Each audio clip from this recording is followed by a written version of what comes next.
Hello, Foxy Finds here, and welcome back to Foxy's Shiny Quest. This week, we're going to look at the past, or was it an alternate timelines past? Either way, these Pokemon are from an era far gone. As a result, very little is known about these Pokemon. We only have two sources of information. The Scarlet Book, which we only actually get to see one entry from. And a in-game magazine called The Occulture. We do hear that these Pokemon are past versions of another Pokemon from one source, but then that they're from an alternate timeline version of that Pokemon by another source. I'm inclined to believe the former personally, but with how little information there is to go on these Pokemon, we're going to have to reduce to reading some passages and speculating a little bit. So let's look at the Past Paradox Pokémon. Enigmas of Paldea, File Number 5. Fluttermane. A ghostly pterosaur? Fluttermane. A name taken from a strange creature with a matching description appearing in the Scarlet Book. It is said to float around the sky at night with its long hair writhing about it. Eyewitness accounts describe it as resembling a giant Mischievous at first glance, albeit a highly fierce and aggressive one. Some believe that it's a ghost of a pterosaur from a long-gone era. This is Fluttermane. This is a pterosaur. They have nothing in common. This is the kind of information we're working with on these Pokemon. I believe this Pokemon to be a predecessor to Mischievous. Based off of how Mischievous is, I'm guessing this Pokemon evolved to become smaller and less noticeable over time so that it could better scare people. The large body kinda gets in the way of that, even if it can go invisible. Enigmas of Paldea, File Number 4, Roaring Moon. A primeval salamence? This elusive creature is called Roaring Moon, after a similarly described being in the Scarlet Book. It looks similar to salamence when they undergo a certain phenomena elsewhere in the world, but it's unclear if there's any connection. This creature scatters feathers as it flies around at high speeds seeking prey. It's thought to be more savage than salamence, and if you should encounter one, it's imperative that you avoid actual contact. Now, this time, I think the magazine may have gotten something right. I think that this Pokemon has more of a connection with Mega Salamence than regular Salamence. My theory is that Mega Salamence is tapping into ancient genetics that cause its form to revert to how this Pokemon may have looked in the past, possibly an in-between point between Roaring Moon and Salamence today. Enigmas of Paldea, File Number 6, Brute Bonnet. Amoonguss meets dinosaur.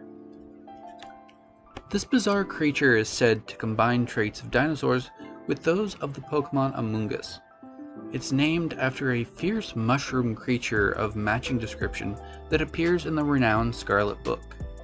Brute Bonnet certainly resembles Amoonguss, though with its own unique twist. Its gigantic stature and seemingly low intelligence combine to make it a savage, powerful fighter. Wow, an Amoonguss, but bigger and stupid. Alright, jokes aside, this Pokemon really puts into question the origin of the Pokeball. This Pokemon looks like a modern Pokeball, not one of the ancient ones. However, in the anime, we do see some ancient Pokeball depictions that have a similar look. My guess is that maybe Pokeballs and these imitation Pokemon got their design from the same place.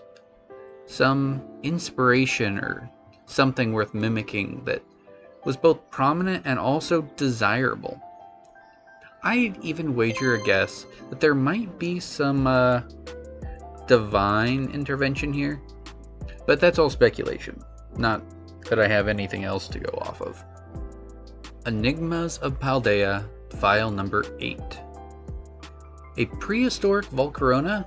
Revived? There have been precious few sightings reported of the ultra-mysterious Slitherwing, a being whose name is taken from that of a similar seeming creature described in the ever-puzzling Scarlet Book.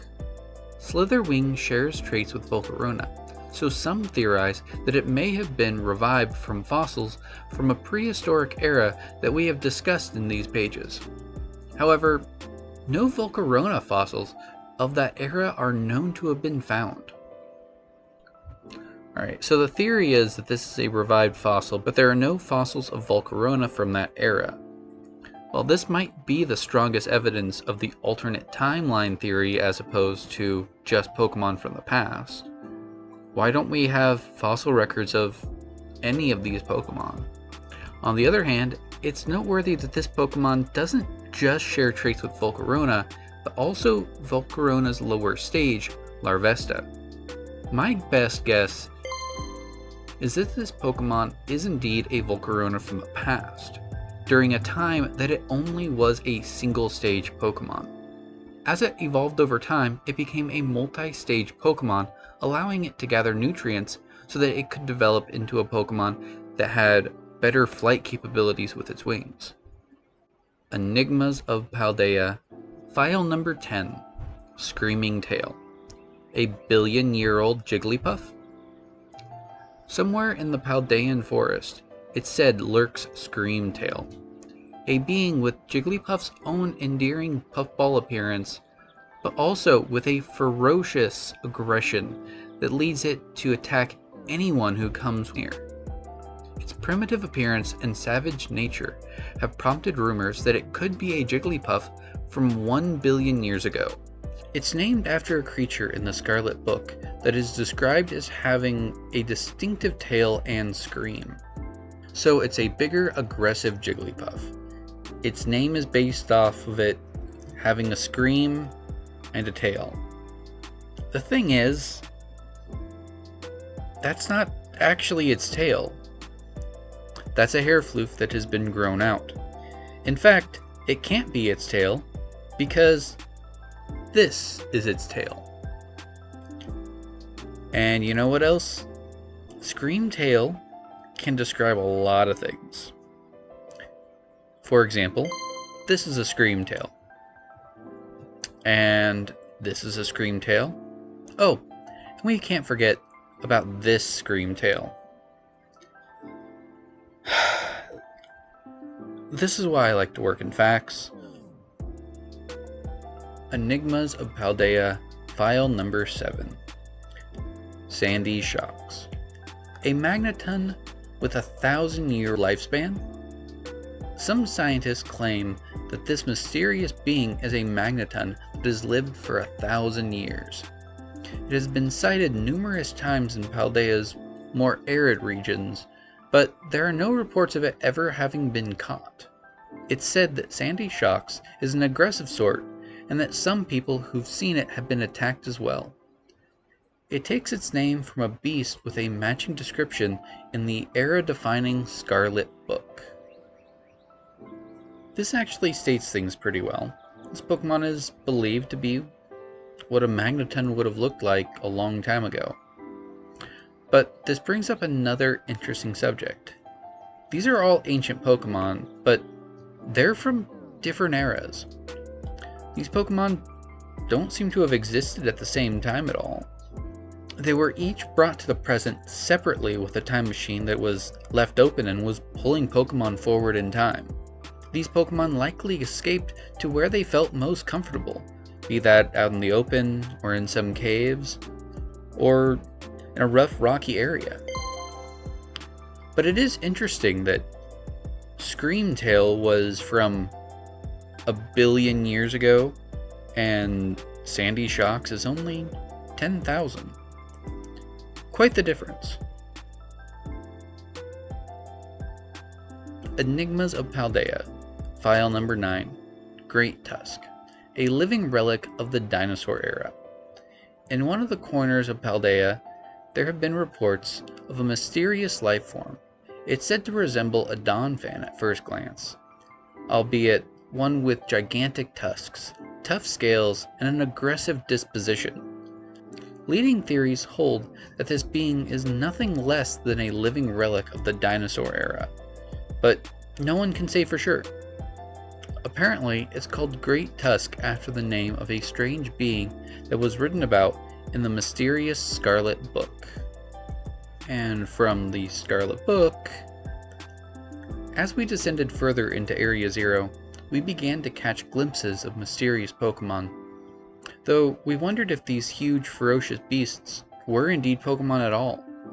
One of our team suffered a brutal blow from such a beast and was mortally wounded, forcing us to retreat for a time.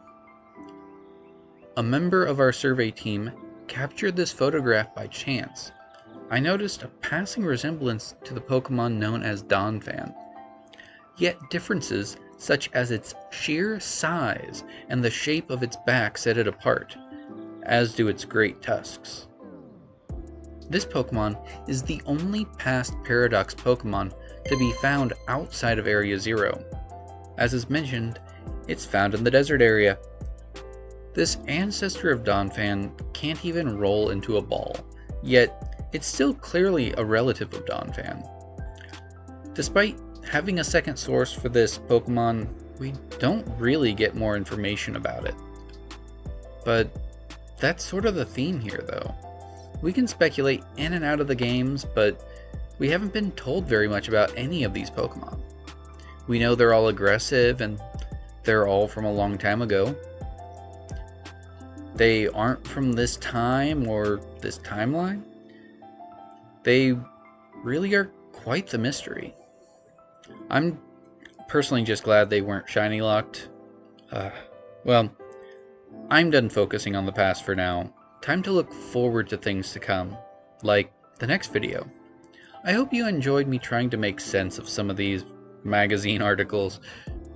Well, that's all the time I have for now. Or, wait a minute. We're dealing with time. I technically have all the time I want. You know what?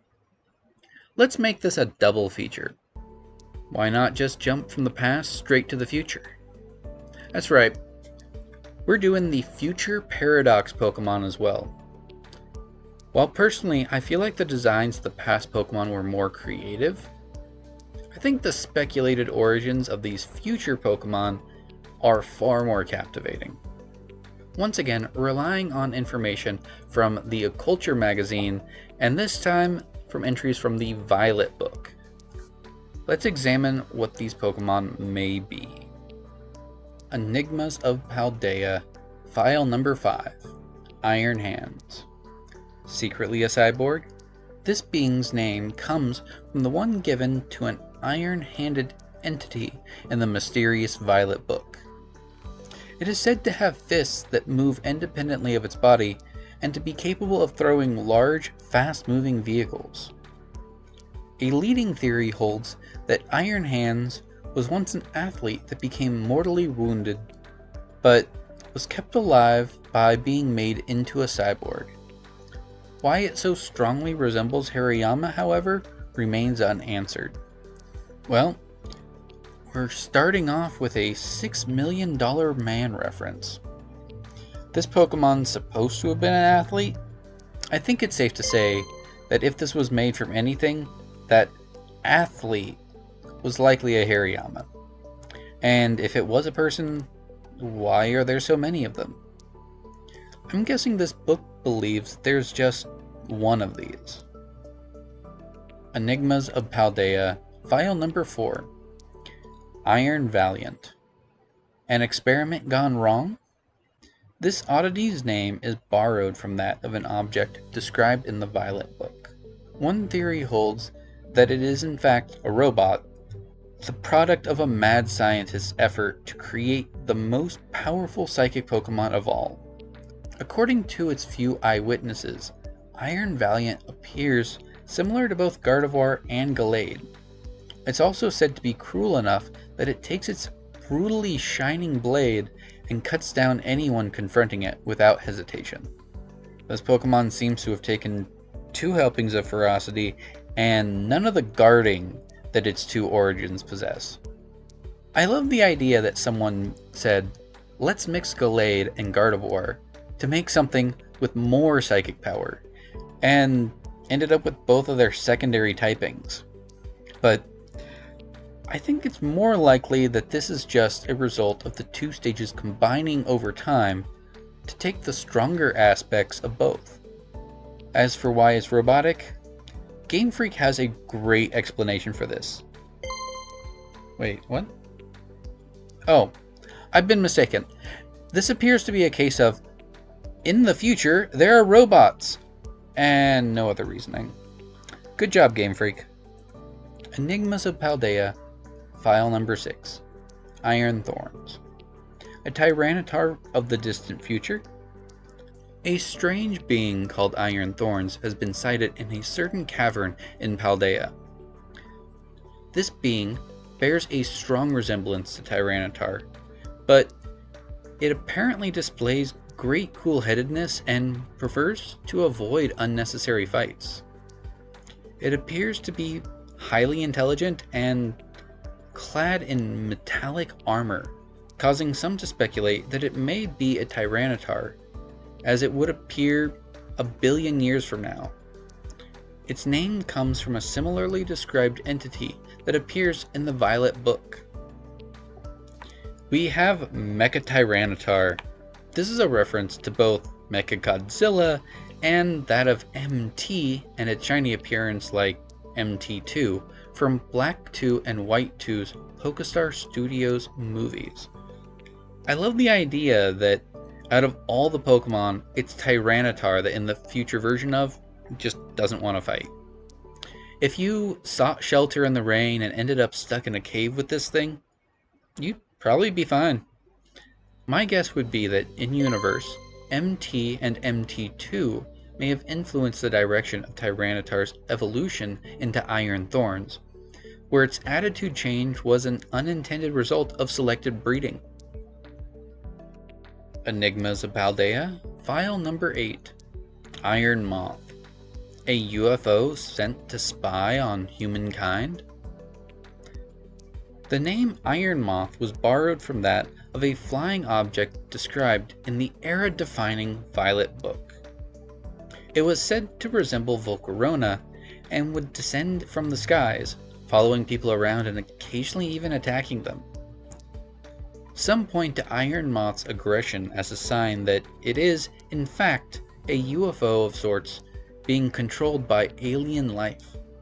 Perhaps something out there is using Iron Moth to observe us, waiting for the moment to mount an invasion.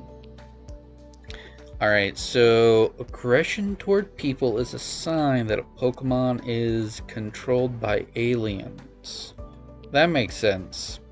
Guess we know now that Iron Thorns is not an alien, but Iron Valiant is. I'm going to speculate that Iron Moth is more likely just an aggressive Pokemon that uses intimidation and attacks its foe when an opportunity shows up. Nothing extraterrestrial about that. Enigmas of Paldea, File Number 10, Iron Bundle. An ancient civilization's robot? The mysterious Violet Book makes reference to a being called Iron Bundle, which was said to look like Delibird and to possess a spherical apparatus from which it would fire huge blasts of ice to propel itself through snowy lands. Plenty of theories have been floating around. A leading one suggests that it is a product of a long-gone civilization, a notion supported by ancient writings that describe the design and usage of machines resembling Iron Bundle. Wow, what a twist. A future Pokemon that's from the past. Hasn't been seen in 1,000 years and is suddenly present in the future. If the information here is correct, though, it could be possible that in the future, these Pokemon were built using information from the past. We've done things like that, where we look at the past and recreate their technology, so why couldn't they do that in the far future? Enigmas of Paldea, File Number 7, Iron Jugulus. Pokemon or machine? This flying life form, bearing a resemblance to Hydreigon, has been seen in a certain corner of Paldea. It was reported to have razed an entire building with a high energy blast, then flown off as if it was to find its next objective. Iron Jugulus is theorized to be some sort of machine Hydreigon hybrid, as it combines the former's ruthlessness with the latter's ferocity. It takes its name from a similarly described entity in the Violet book. Another aggressive Pokemon, and thus is an alien. Also, it's another cyborg. At this point, I'm thinking that in the future everything is metallic looking and reflective, and has glowing parts. So all the animals just needed to do that to blend in. So that's the only explanation I can think of as to why every single one of these future Pokemon is all metallic and reflective, even though they're not typically steel type. As for Iron Jugulus itself, it doesn't really sound that much different than Hydreigon to begin with. That Pokemon was an unstable, ferocious mess to begin with. You don't want to be near it in the future or the present. Enigmas of Paldea, File Number 9. Iron Treads. An alien weapon? In one arid corner of Paldea, there have been reports of a mysterious life form. It's said to resemble a Donphan at first glance, albeit one that can abruptly assume a spherical shape and launch into a swift rolling attack. Rumors say this being is some sort of weapon using technology not of this world, but no one can say for sure. Apparently, it's called Iron Treads after the name of a strange being that was written about in the mysterious Violet book. And from the Violet book, as we descend further into Area Zero, we began to catch glimpses of mysterious Pokemon. Though we wondered if these compact, cruel beasts were indeed Pokemon at all. One of our team suffered a brutal blow from such a beast and was mortally wounded, forcing us to retreat for a time. This sounds familiar. A member of the survey team captured this photograph by chance. I notice a passing resemblance to the Pokemon known as Donphan, yet differences such as its texture and the way that it moves suggest it's biologically separate, to say nothing of its treads of iron. Another aggressive Pokemon that must be something out of this world. You can tell because it's aggressive. Look, great tusks to Donphan to iron treads makes sense. What seems to be the main divergence is that in this current period of time, Pokemon seem more docile and smaller. Their behaviors aren't that different otherwise. Alright, let me check my notes to see what we were able to figure out. Aggressive means alien. Okay, so that's Iron Treads, Iron Jugulus, Iron Moth, Iron Valiant, and every single one of the past Pokemon. Those are all aliens too. Metal means robot or cyborg. I believe it was Iron Hands and Iron Jugulus that were cyborgs, and all of the other ones were robots. Makes sense. The future is literally so bright that sunglasses are advised, since everything is reflective and glowing, which is the only way to explain that every single one of these Pokemon is metallic. We also figured out that the Occulture magazine has literally nothing of substance. It's all speculative, it's all tabloid shenanigans. Oh, and the Scarlet and Violet books just give a brief physical description and otherwise a surprisingly similar story of people being attacked. I guess we're on our own for figuring out what these Pokemon actually might be, but for now, I'm ready to go back to focusing on the present.